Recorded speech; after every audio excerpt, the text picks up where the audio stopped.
Good morning, my dear students, colleagues, and friends. In this video, I am going to discuss the foundations of the policy process.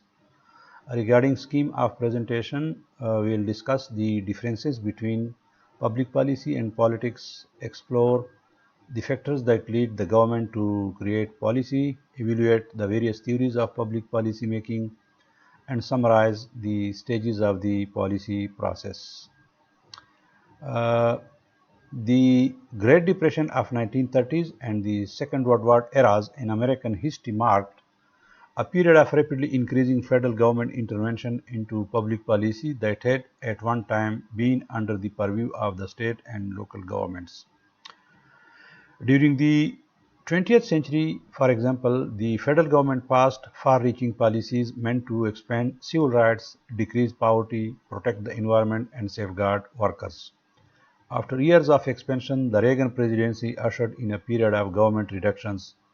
President Reagan stated in his first inaugural address, "Government is not the solution to our problems, government is the problem." He and many others felt that the government shouldn't interfere with the invisible hand of the market. In other words, no policy is good policy. This philosophy led to a decline in the role of government and a desire for policies and services once provided by the government to be supported by the private sector and markets. Since that time, many government services have been outsourced to private companies, including defense contractors, private prisons, and private school bus drivers, just to name a few. The evolution of policy in America and the ongoing debate surrounding government versus private sector obligations deserves greater attention. When should the government intervene in the economy and when should the private sector address the public problems? In the following sections, we'll address the role and limitations of the government in policy making and assess the goals of public policy. In this lecture, we will discuss the stages model of the policy process, after which we will evaluate the ability of the stages model to help us better understand how public policy is made.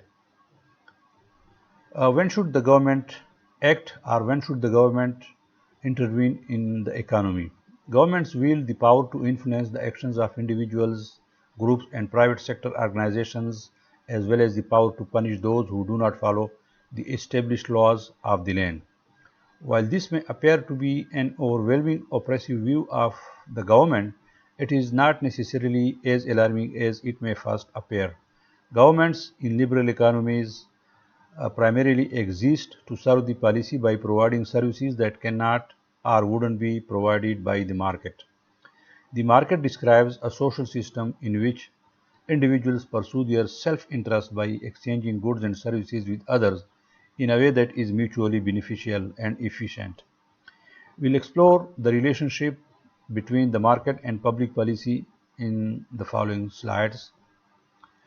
We start with the market failures, which occur when there is an efficient allocation of goods and services by the free market situation. Governments often use market failures as a rationale for intervening in the economy. Put simply, governments act or intervene in the economy when there is market failure to achieve the conditions that justify their use. Market failures occur due to one of four reasons, as highlighted by Weimer and Vining, and these includes public goods, externalities, natural monopolies, and information asymmetry. One of the most important actions governments can take involves the provision or protection of the public goods.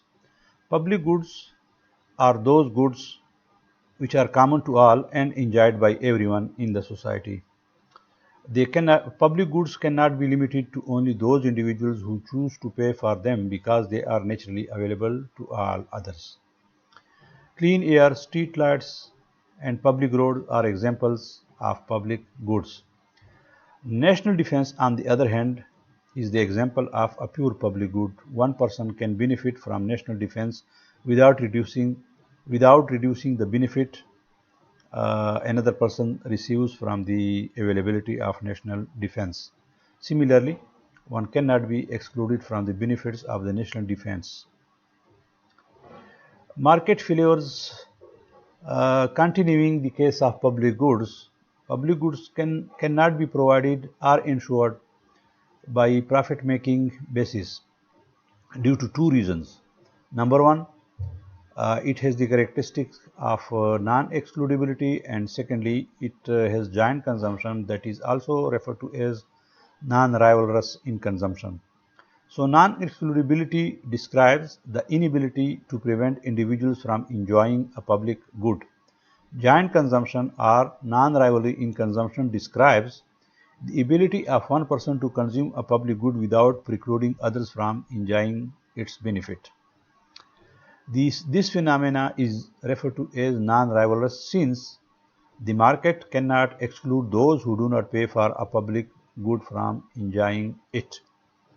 Because exclusion is impossible, the market also cannot ensure a profitable return if they were to provide a public good.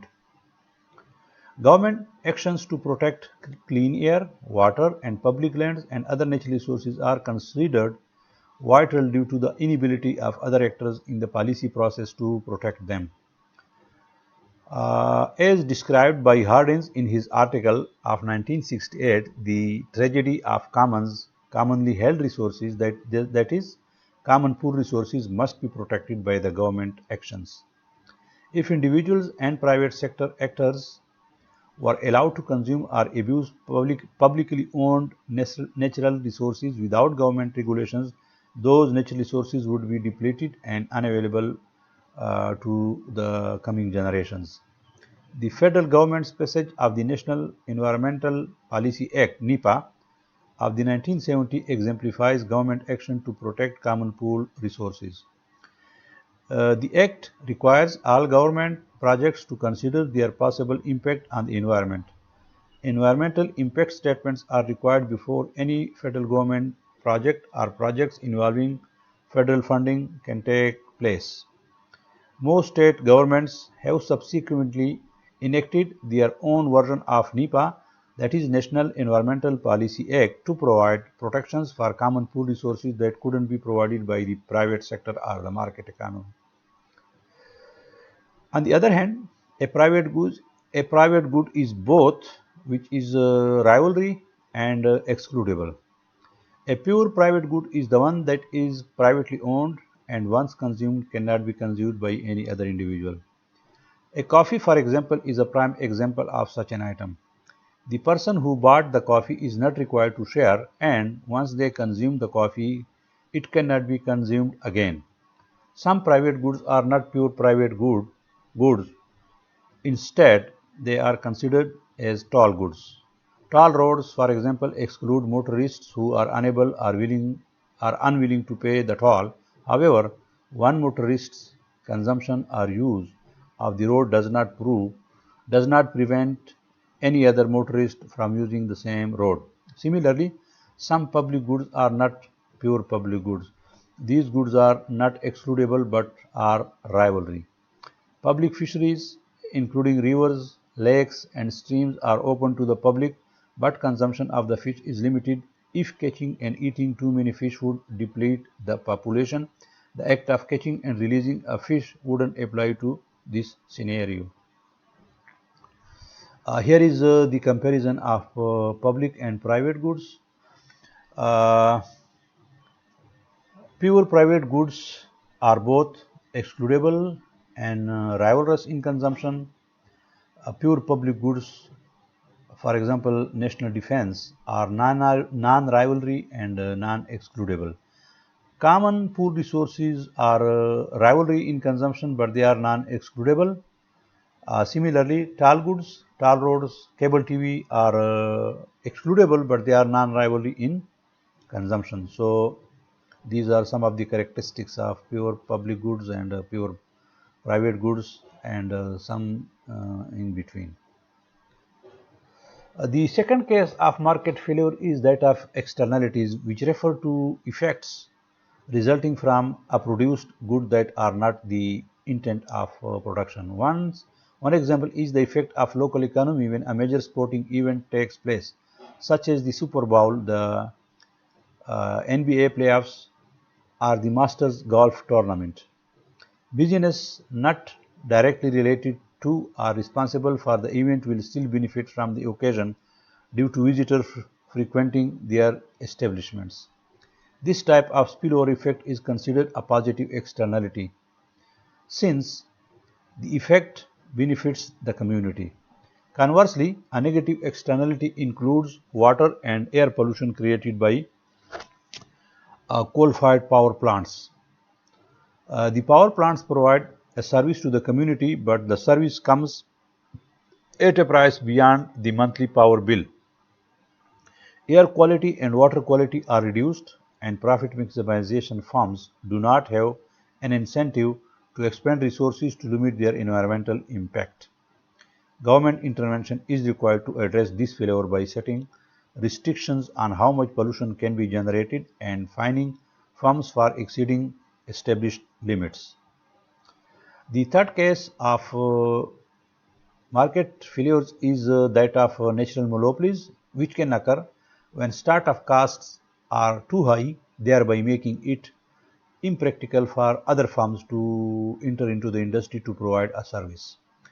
And examples include public utilities such as water, sewer, and gas services.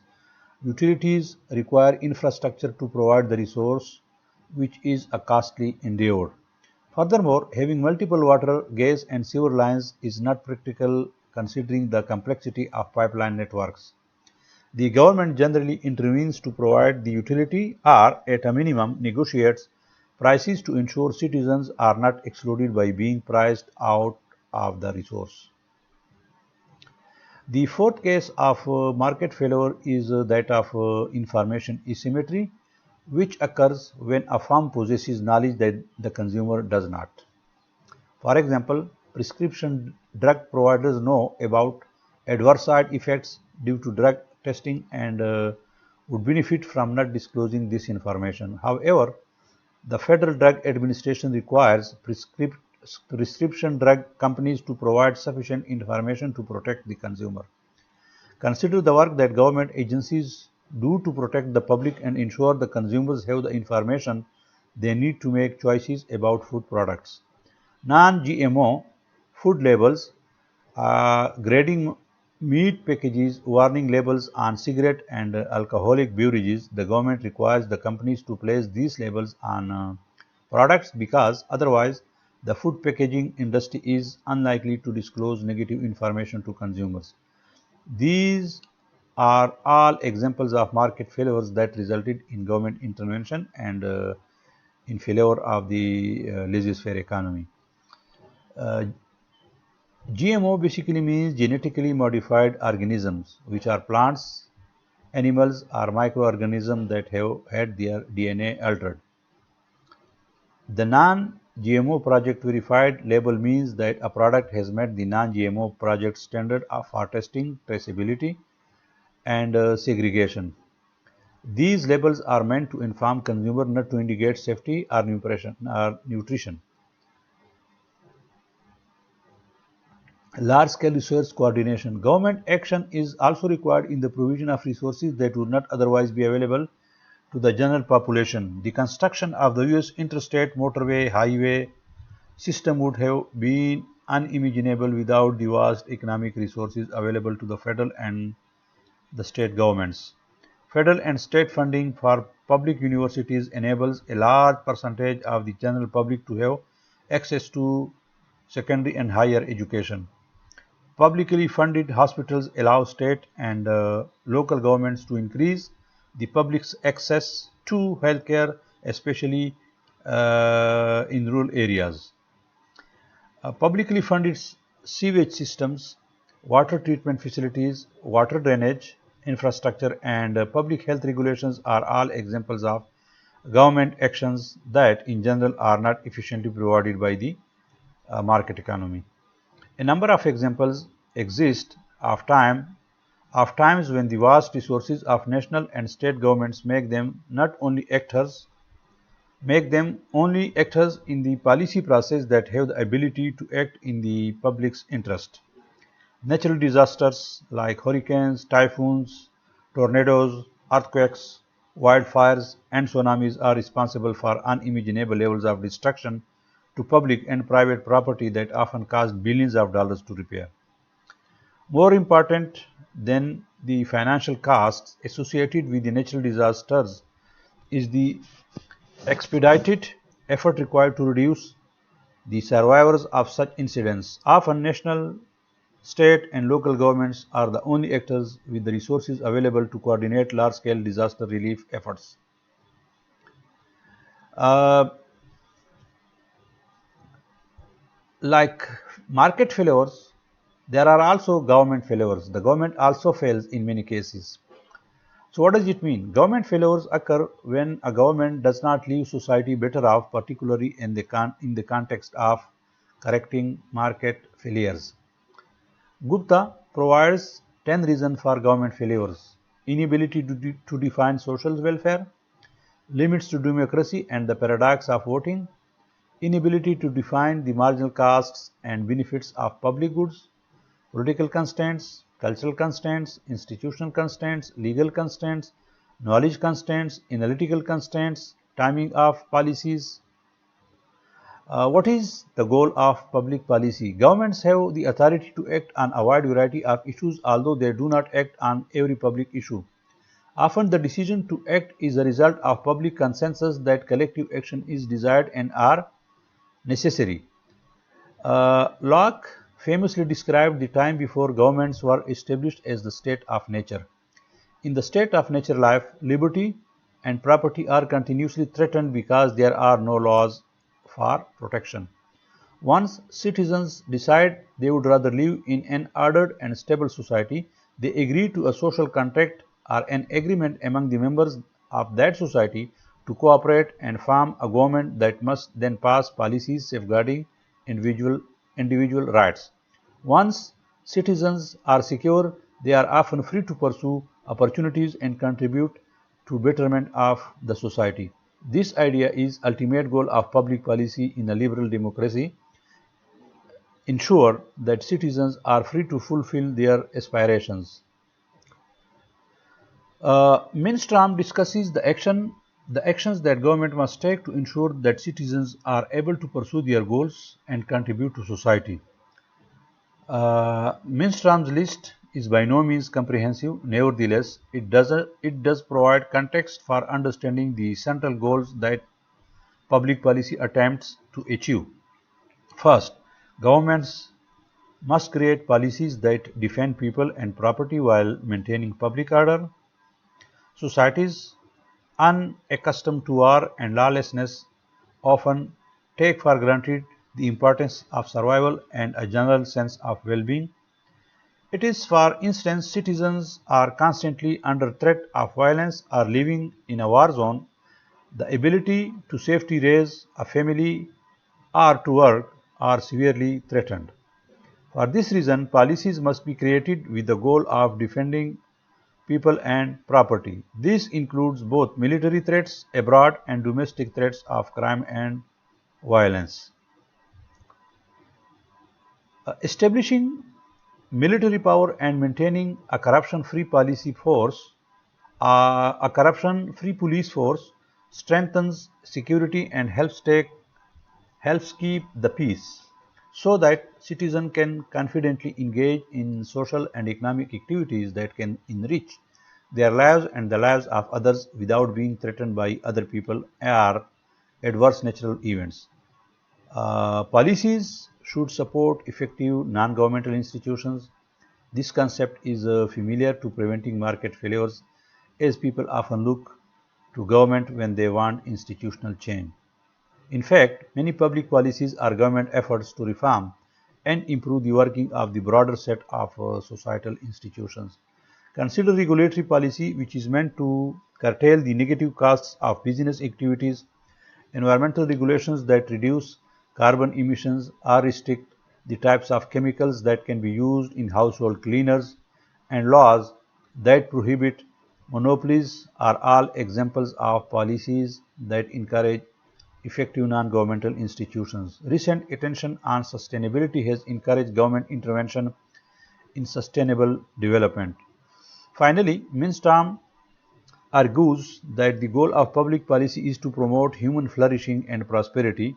Policies that promote human flourishing can address individuals and communities as well.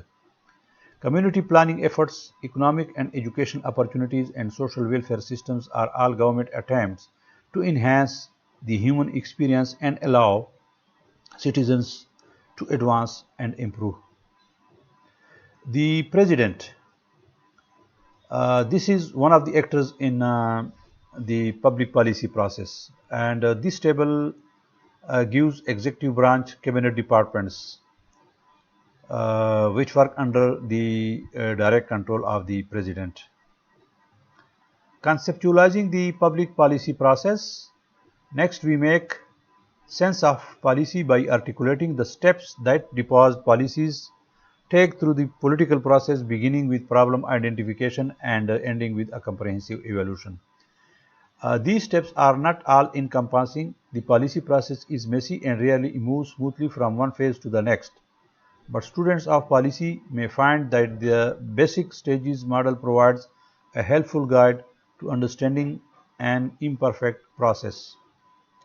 Stages heuristic model of public policy. The stages heuristic model of public policy making is by far the most studied and utilized theory explaining the policy process.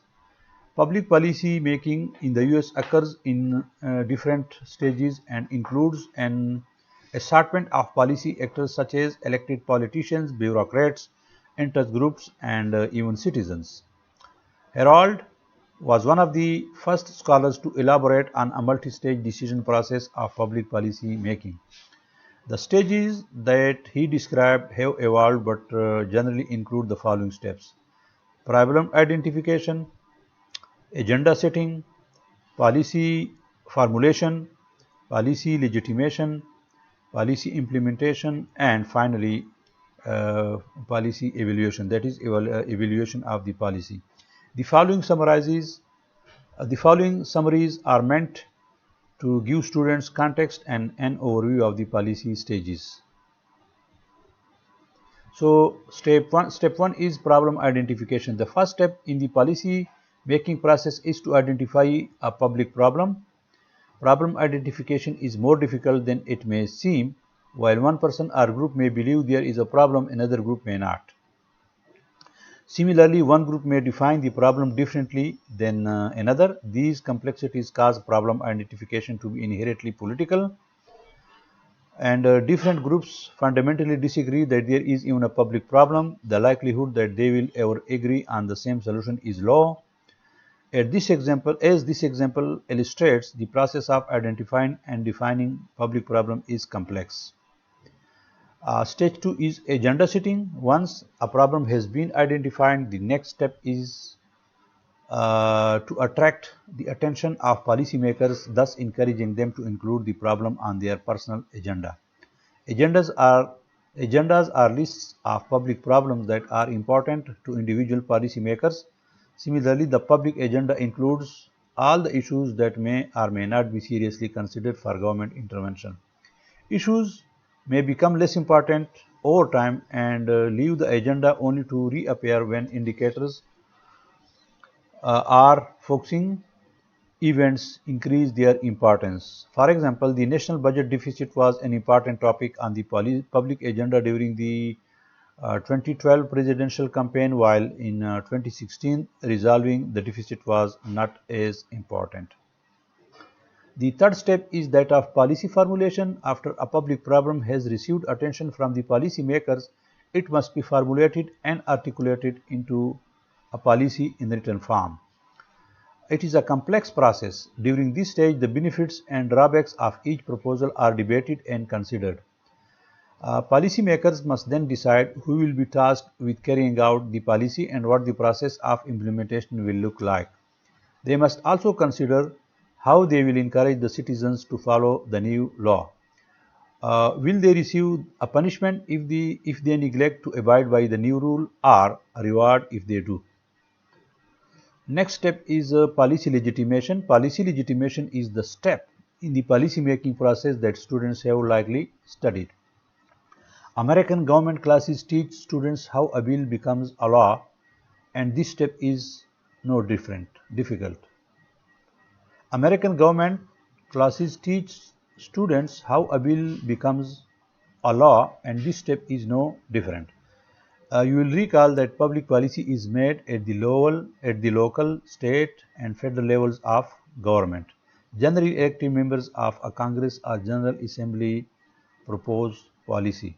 They then send their proposals, better known as bills, to a smaller committee that specializes on the topic of the bill so that it can be debated and considered. If the committee sees the bill favorably, they will pass it on to the entire elected body, who will then vote on the proposed policy. Bill then that pass successfully through each chamber, that is Senate and House of the Representatives, are then sent to the President or the Governor, who signs or votes the policy.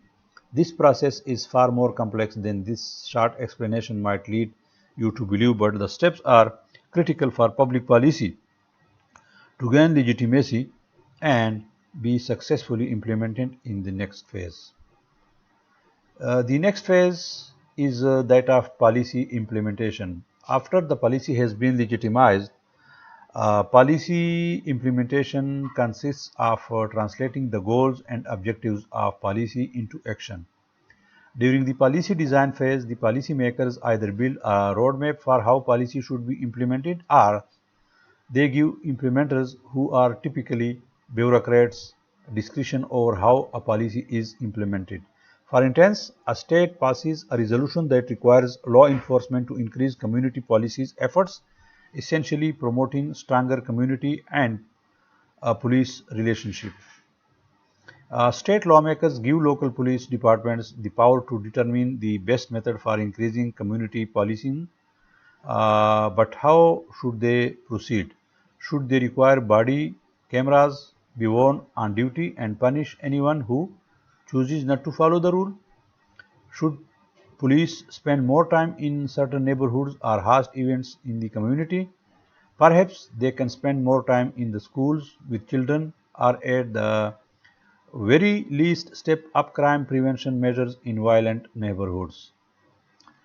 The last stage, or the last step in the policy making process, is that of evaluation. The evaluation stage of the policy process provides researchers an opportunity to measure and assess the effectiveness of a particular policy. During an evaluation, researchers determine whether the goals of a policy were realized or not. Did the police achieve its desired outcome? The result of an evaluation is recommendation to policymakers regarding whether a problem should continue, receive additional funding, or be terminated. Regarding concluding remarks, this presentation provided a foundation for understanding when and under what circumstances government choose to intervene in the economic affairs. Governments in liberal democracies like the US primarily exist to serve the public by providing services that cannot or wouldn't be provided by the market. Market failures occur when there is an inefficient allocation of goods and services provided by the free marketplace interplays of demand and supply. Governments often use market failures as a rationale for intervening in economic activity. However, governments do not always correct market failures. The government also fails. So the limits of the democratic process, political and cultural constraints often result in circumstances where government intervention does not improve the society, but it leads to further destruction. The policy making process involves more complexity than simply moving a bill through the legislative process. The stages model allows for greater understanding of the intricacies of the process by highlighting six prominent steps, that is, problem identification, agenda setting, formulation, legitimation, implementation, and policy evaluation. The policy process does not always proceed perfectly through each stage. The strength of the stages model is its ability to create a set of manageable frameworks from which we can understand each stage in the process, even if the process is not always precise.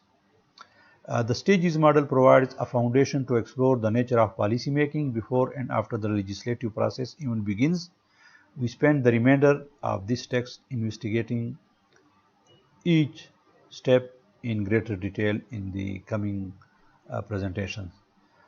Thanks for watching this video, and if you haven't yet subscribed to the channel, kindly subscribe to the channel, and don't forget to click on the bell icon so that you can get notifications about my other videos that I'll upload for you.